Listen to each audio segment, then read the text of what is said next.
I've been married to my husband Lucas for the past 5 years. We met through a blind date set up by our mutual friends. I have to admit, I was a bit skeptical about the whole idea of a blind date at first. The thought of meeting someone I knew nothing about and trying to make a connection seemed daunting. But from the moment I met Lucas, there was something between us that just clicked. What started as a casual evening turned into something much more significant. As we began spending more time together, it became clear that we shared a connection that went beyond the surface. There was a natural ease in our conversations, a comfort in each other's presence, and a growing list of things that we found in common. It didn't take long for both of us to realize that what we had was special. Our relationship quickly grew from casual outings to something deeper and more meaningful. We started talking about our hopes, dreams, and the future that we wanted to build together. Eventually, after months and months of dating, we decided to take the next step and get married. Surrounded by our closest family and friends, we pledged our lives to each other in a heartfelt ceremony. Our wedding day was filled with so much love and joy. I can still recall every detail of the day. The look in Lucas's eyes as I walked down the aisle, his brother Kyle cheering us on as his best man, the laughter of our family and friends, and the feeling of pure happiness that enveloped us. That day truly stands as one of the happiest days of my life. A moment when everything felt right and the love we had for each other was celebrated in the most beautiful way. Right from the start, both Lucas and I had always wanted children. From the early days of our relationship, we had discussed becoming parents, and it was a dream we both shared deeply.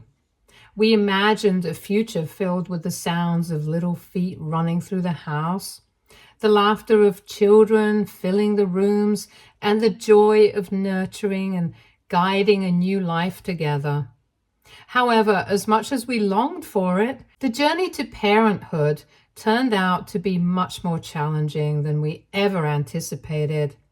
For what felt like an eternity, we tried everything to get pregnant, but were unsuccessful. We meticulously tracked my ovulation, planning every aspect with hope and anticipation. We made significant lifestyle changes, and both of us gave up drinking and smoking, habits we knew could affect our chances. We committed to regular exercise, becoming almost religious in our approach to fitness. We also took a hard look at our diet, making sure we were eating all the right things to create the best possible conditions for conception. But despite all our efforts, the result was always the same. Month after month, we were met with disappointment. We couldn't understand why it wasn't happening for us when we were doing everything right. Eventually, we decided to seek medical advice. We both got thoroughly checked out, hoping for some kind of explanation or solution. But when the results came back, the doctors told us that there was nothing wrong with either of us. They said everything looked perfectly normal and that sometimes it just takes time. Their advice was to be patient and trust that the process would work someday. Hearing that was both a relief and a source of frustration. On one hand, it was comforting to know that there wasn't an underlying issue preventing us from conceiving. And on the other hand, being told to just wait and see felt so uncertain. Patience, as they say, is a virtue, but it's not an easy one to practice when you're waiting for something you want so desperately. Lucas and I continued to dream about the day that I would finally see that positive pregnancy test and how we would celebrate that moment. As luck would have it, last year, our patience finally paid off. It started with me missing my period, which wasn't entirely unusual, but then I began to feel sick in the mornings, and at first I didn't think much of it. Life was busy and I just brushed it off as stress or maybe a little bug. But then my best friend Vivian heard about my symptoms. She immediately sensed something I hadn't dared to believe yet and rushed over to my place with a handful of pregnancy tests. When she showed up at my door with those kits, my heart started racing. Could this really be happening? As I ripped open the first kit, both Vivian and I were shaking with excitement. I was already crying, and the mere thought of finally being pregnant overwhelming me with hope and joy. And then it happened. The test confirmed it. I was pregnant. I remember staring at those two lines in disbelief. Vivian and I started jumping up and down in joy, screaming and hugging each other as the realization hit us. We couldn't believe our eyes. After all the months of waiting and hoping, the moment had finally arrived.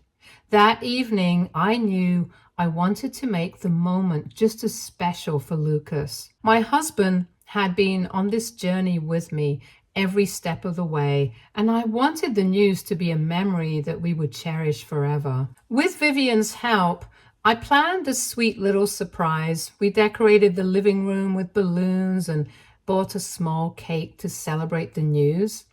It was simple but perfect. When Lucas came home from work that night, he was immediately puzzled by the festive decorations. He laughed, asking me if I had somehow mixed up the dates and thought it was his birthday. I just stood there smiling, trying to contain my excitement. Instead of answering him, I simply handed him the pregnancy test. It took a second for him to fully register what he was holding, but then I saw the realization dawn in his eyes. His expression changed from confusion to shock, and then to pure unbridled joy. He yelled in excitement, and before I knew it, he had swept me off my feet and was spinning me around in a hug. After everything we had been through, all the waiting and hoping, we finally had the answer we had been longing for. We were going to be parents. Throughout my pregnancy, after every appointment with my gynecologist, I would come back home beaming with joy, clutching the latest ultrasound picture of our little baby. I would immediately place them on the fridge with our magnets, creating a growing collage of our journey. Every time I walked by, I'd glance at the images and it would fill my heart with so much happiness. A constant reminder that our little Cece was growing and thriving. Lucas and I spent a lot of time preparing for our daughter's arrival. We took on the task of decorating the nursery together, carefully selecting colors, furniture, and little decorations that would make it a warm and loving space for our baby. We went shopping for baby clothes, each tiny outfit a testament to the excitement and love we already felt for her. We also picked out strollers, car seats, and all the other essentials we'd need. Every decision was made with so much care and thought, imagining how it would all come together when Cece finally arrived. After reaching the 12-week mark, which felt like a significant milestone, Lucas and I decided it was time to share the news with our families. We wanted to do it in a way that felt special and personal, so we planned a small dinner at our place. We invited only our closest family members under the pretext of a casual gathering. No one had any idea what was coming, and we were so excited to see their reactions. The evening of dinner arrived, and the house was filled with the warmth and chatter of family. As I looked around, I noticed that Lucas's younger brother, Kyle, had arrived with his girlfriend. I was a little surprised, to be honest. We had specifically mentioned that this was going to be a gathering of family members only, and it threw me off that he had brought a random woman without checking with us first. But knowing Kyle and his spontaneous nature, we decided not to make a fuss about it and just let it go. Kyle introduced his girlfriend Jasmine to everyone at the dinner. She was a divorcee with a child from her previous marriage, and it was obvious that she was significantly older than Kyle. They had apparently met at the gym recently and hit it off. Throughout the evening, both Kyle and Jasmine kept behaving like horny little teenagers. They kept grabbing each other, kissing, and making noises that were hard to ignore, especially in front of everyone. It was more than a little uncomfortable, and I could sense that I wasn't the only one who felt that way. Despite this awkwardness, I was determined not to let it derail the evening. As we all sat down for dinner, Lucas and I exchanged a glance, silently agreeing that it was time. We stood up, and Lucas cleared his throat to get everyone's attention. "We have something to share with you all," Lucas said, his voice full of excitement. And with that, I brought out the collection of ultrasound pictures that I had been collecting. As I held them up for everyone to see, I announced, with a smile, "We're pregnant!" For a moment, there was silence as everyone looked at our faces, processing what we had just said. Then the room exploded with joy. Everyone jumped up from their seats, rushing to hug us, congratulate us, and share in our happiness. The atmosphere was suddenly electric with excitement and love. Lucas's parents were especially thrilled. This was going to be their first grandchild, and I could see the pride and happiness shining in their eyes. They had known how hard we had been trying, and this news meant the world to them. My own mother was in tears as she hugged me tightly. "Are you okay, sweetheart?" she asked. Her voice choked with emotion as tears streamed down her face. I nodded, smiling through my own tears. "Yes, Mom, I'm more than okay." My brother and his wife hugged Lucas and me, expressing how thrilled they were that we were finally going to be parents. They couldn't wait to help us out and share tips for being first-time parents. I confessed how nervous I was and how I kept overthinking every decision. My brother reassured me that he felt the same way before my niece was born, and his wife nodded in agreement. And in that moment, nothing else mattered but the love and support of our family. This was what Lucas and I had dreamed of, and now, surrounded by the people we cared about most, it was all coming true. The evening had been filled with so much joy, but there was one person who stood out like a sore thumb: Jasmine. While everyone else was celebrating and sharing in our happiness, Jasmine sat motionless in her chair, glaring at us with a look of unmistakable anger. Her reaction was so starkly different from everyone else's that it was impossible not to notice. I couldn't help but feel a bit uneasy about it. When Kyle came over to hug me, I took the opportunity to quietly ask him what was going on with Jasmine. I wondered if we had somehow offended her, though I couldn't think of anything that might have caused such a reaction. But Kyle just shrugged it off, telling me it wasn't a big deal. He seemed completely unconcerned, as if her behavior was something he was used to. As the evening progressed, we all moved to the living room to enjoy dessert and wine. Naturally, I refrained from drinking, and Lucas joined me in solidarity, choosing not to drink as well. We all settled in, and the conversation naturally turned to babies and pregnancy. I shared details about the nursery we had been putting together, feeling proud of the little space we were creating for Cece. Throughout all of this, Jasmine had remained silent, barely participating in the conversation. But then, out of nowhere, she suddenly spoke up, asking if she could see our nursery. Her request caught me a little off guard, but I didn't see any harm in it. After all, she was a parent herself, and I thought perhaps she might have some helpful suggestions or tips. So I nodded and told her that she was welcome to take a look, and I escorted her to the nursery. As we entered the room, I watched her closely and noticed that she didn't seem impressed at all as she viewed the room. Instead, she started pointing out things that she thought were wrong with our nursery. She criticized our choice of room, saying it was too well lit for a baby to sleep in, suggesting that we hadn't thought it through. I calmly explained that we were planning to install roll-up curtains to darken the room whenever the baby needed to sleep. But she barely acknowledged my response. Next, she had an opinion about why we had chosen to color the room yellow instead of a more neutral color. I was taken aback and told her that yellow is just a color and it had nothing to do with someone's gender anyway. Then she turned her attention to the baby clothes we had neatly arranged in the drawers, and she scoffed at them, remarking that her son had never liked clothes like these and that we should have consulted other parents before buying what she called cheap knockoff versions. Her tone was dismissive and condescending, and it took me by surprise.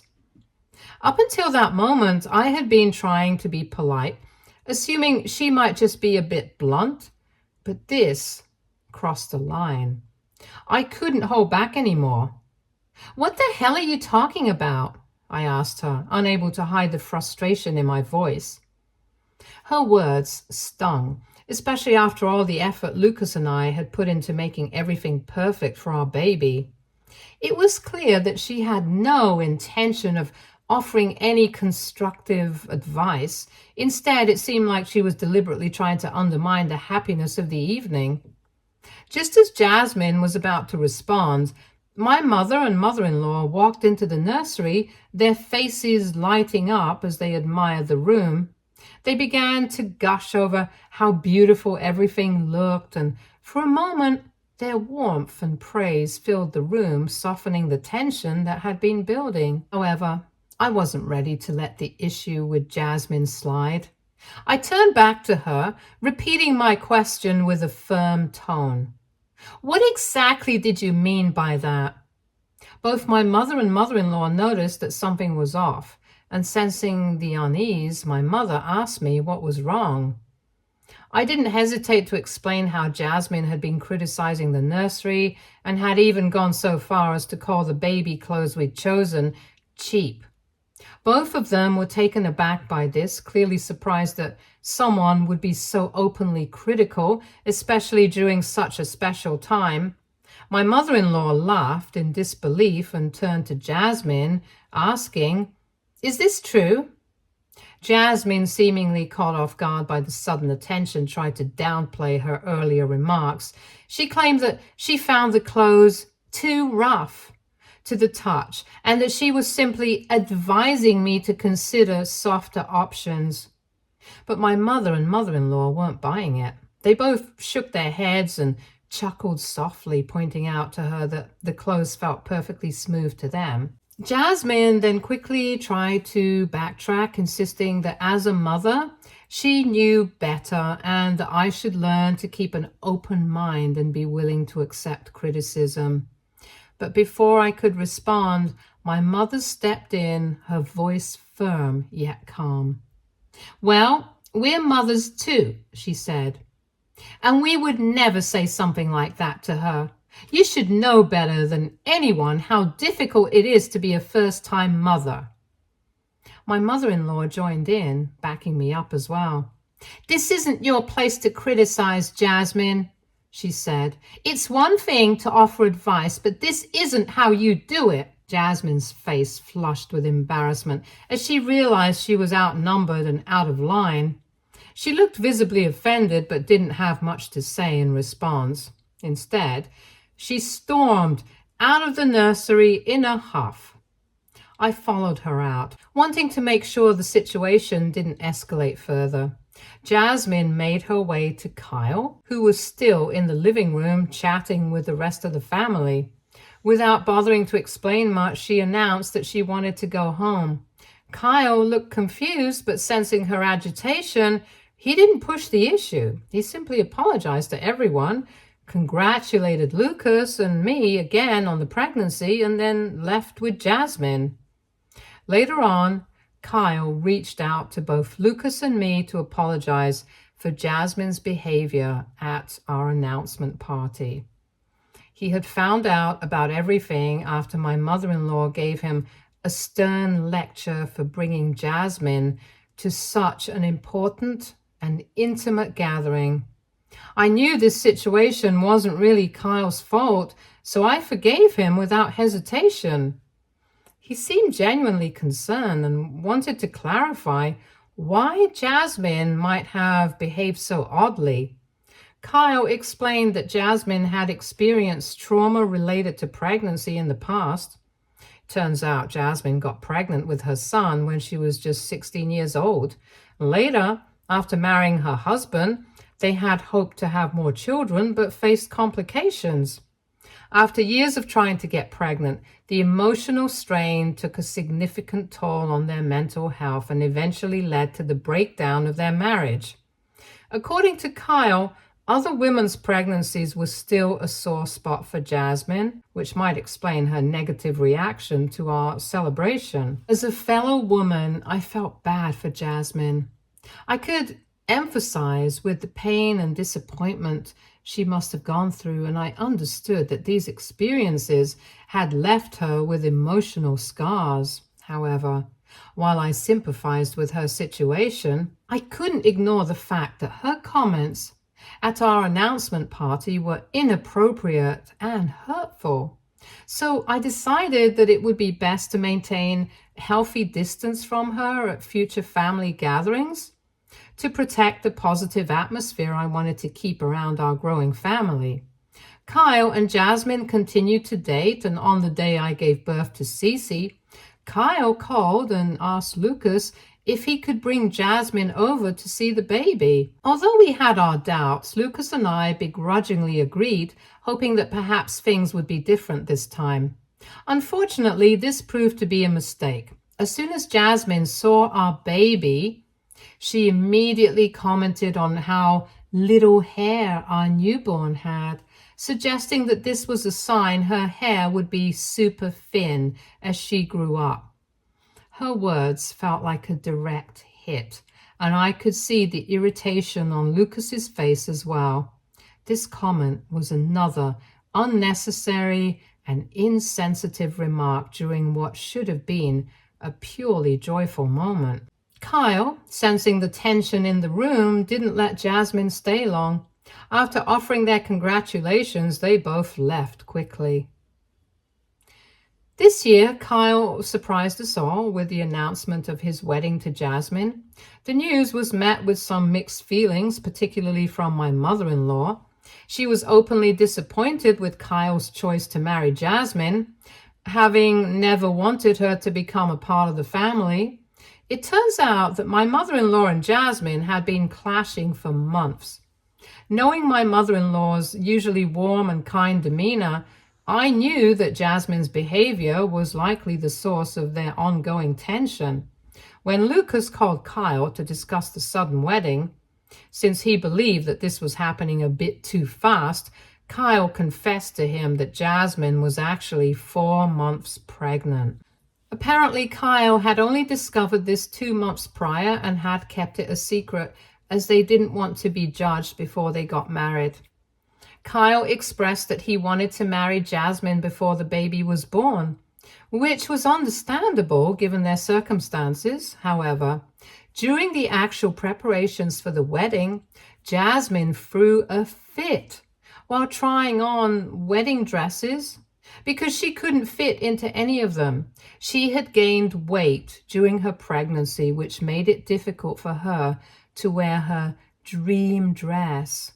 Kyle tried to convince her to wear something much more comfortable, but she was adamant about the dress. And in the end, she demanded that Kyle change the wedding date. Originally, the wedding was planned to occur before the baby's arrival, but it was now pushed to a month after the baby was due so that Jasmine could have time to lose some of the weight that she had gained. Despite the frustration that the change of plans might have caused, everyone understood that this was Jasmine and Kyle's special day, and they had every right to choose a date that made them feel comfortable. A month ago, Jasmine gave birth to her daughter, and Lucas and I had even gone to the hospital to congratulate her and Kyle about the baby. For their approaching wedding, Lucas was going to be Kyle's best man. We were not comfortable leaving Cece behind for the entire day, so we decided to take our daughter with us. My mother-in-law and I discussed it, and we agreed that we could handle taking care of Cece between us. I did try looking into hiring a babysitter for the hotel room at first, but with the rising concerns about child abductions, I felt more comfortable having a known family member look after Cece instead. During the reception, I was planning not to drink and would retire early to our room anyway, ensuring Cece was well cared for throughout the evening. However, about a week before the wedding, Jasmine called me, and during our conversation, Jasmine asked me if I would be bringing Cece to the wedding. I confirmed that I would and went on to share our plan to manage Cece's care throughout the evening. To my surprise, Jasmine interrupted me and said that she didn't want Cece at the wedding. I was taken aback and I asked her why. Jasmine told me that she only wanted her miracle baby to be the center of attention and that having Cece there would divert attention away from her. I tried to explain that everyone had already met Cece and that no one could ever take any attention away from her on her wedding day. But Jasmine was insistent and she became increasingly upset. She told me that if I couldn't respect her boundaries, then I wasn't welcome at the wedding. The situation eventually escalated into a huge argument involving Jasmine, Kyle, Lucas, and my mother-in-law.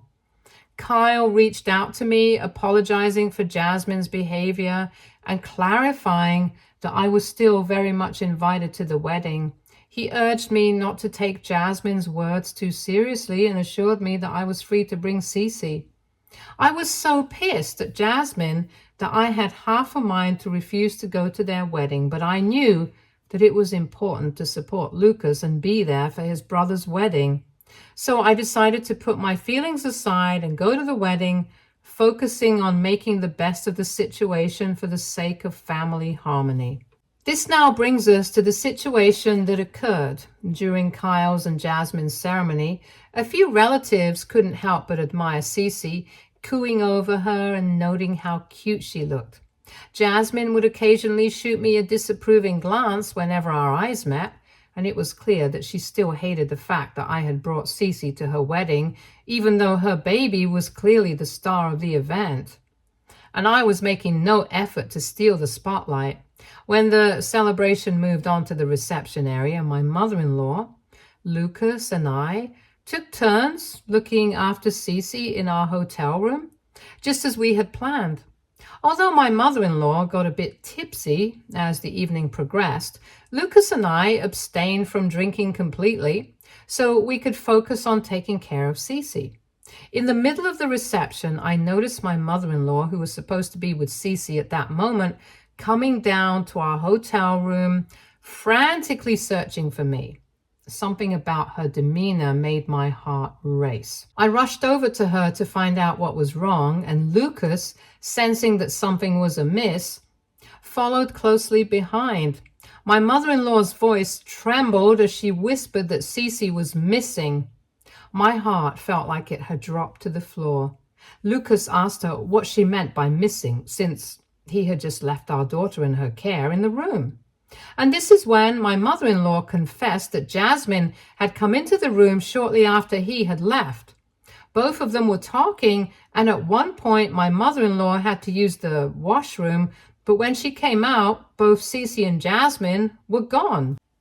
Confused, both Lucas and I immediately sought out Kyle, asking him where Jasmine was and why would she even do something like this.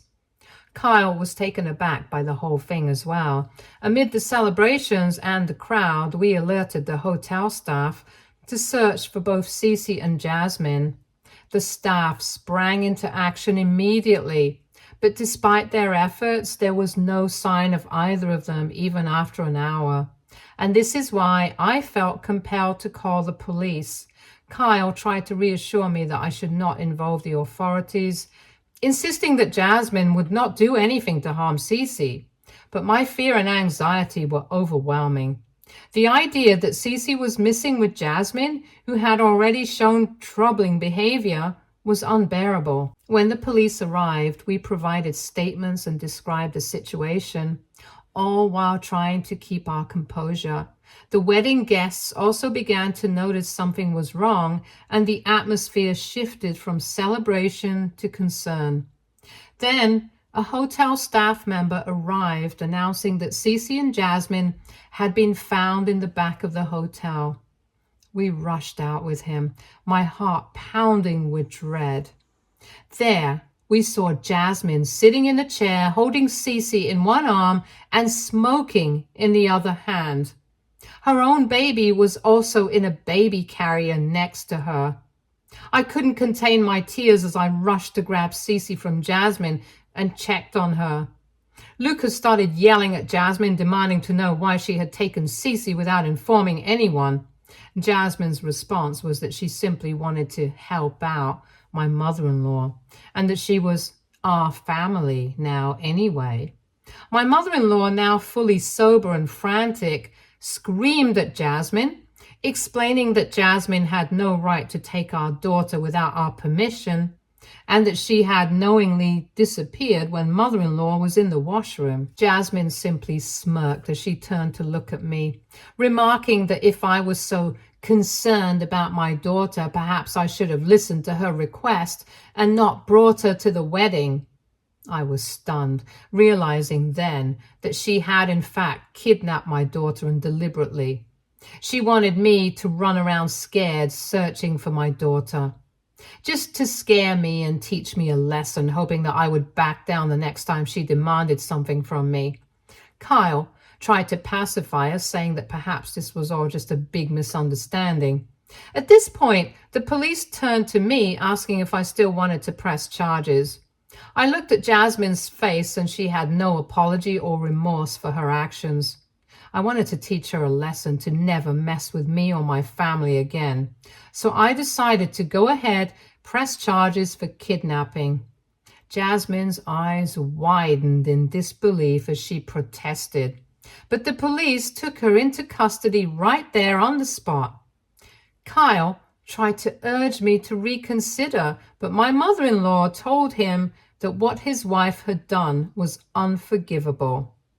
AITA for getting Jasmine arrested and making her spend her wedding day in jail? Update 1.